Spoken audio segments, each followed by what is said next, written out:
ஓம் come கணபதையை நமக. நவகிரக பீடாஹர ஸ்தோத்திரம். எந்தவித கஷ்டங்கள் இருந்தாலும் நவகிரக பீடாஹர ஸ்தோத்திரத்தை கேட்டு வந்தால் நமக்கு ஏற்படும் தோஷங்கள் அனைத்தும் நீங்கும். முதலில் கணபதியை வணங்கி பின்னர் நவகிரக ஸ்தோத்திரத்தை சொல்லி நவகிரகங்களை சுற்றி வந்து வணங்கி வர நமக்கு ஏற்படுகின்ற அனைத்து தோஷங்களிலும் இருந்து பாதிப்புகள் குறையும். ஓம் கம் கணபதையை நமக.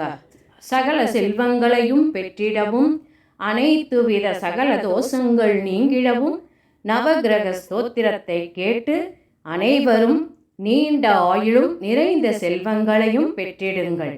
அனைவரும் வளமுடன் வாழ்க. ஓம் கம் கணபதையை நமக. நவகிரக பீடாஹர ஸ்தோத்ரம். கிரகாணாமாதிராதித்யோ லோகரக்ஷணகாரகः விஷமஸ்தான சம்பூதாம் பீடாம் ஹரது மே ரவிः. ரோஹிணீஷः சுதாமூர்த்திः சுதாகத்ரः சுதாசனः விஷமஸ்தான சம்பூதாம் பீடாம் ஹரது மே விதுः.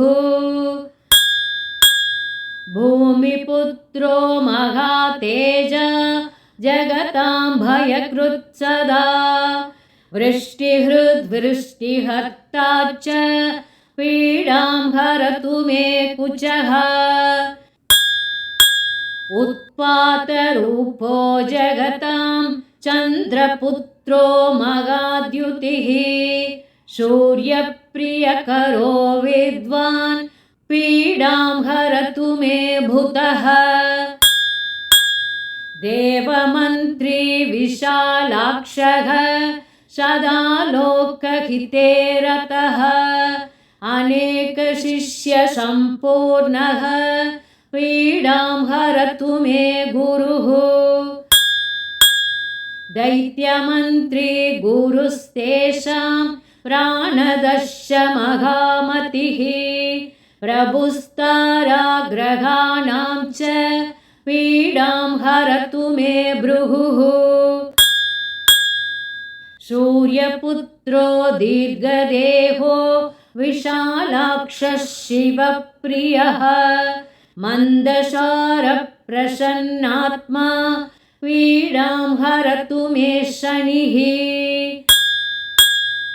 महाशिरा महावक्त्रो दीर्घदंष्ट्रो महाबलः अतनुस्सोद्वहेशश्च पीडां हरतु मे शिखी.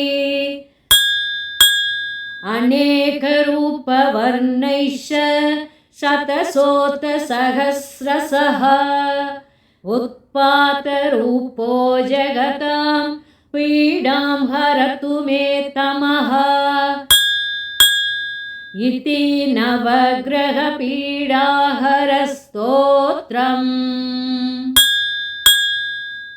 கணபதியை வணங்கி அனைவரும் இந்த மந்திரத்தை கேட்டோ படித்தோ சொல்லியோ நீண்ட ஆயுளும் நிறைந்த செல்வங்களையும் பெற்றிடுங்கள். அனைவரும் வளமுடன் வாழ்க. Please subscribe to my channel.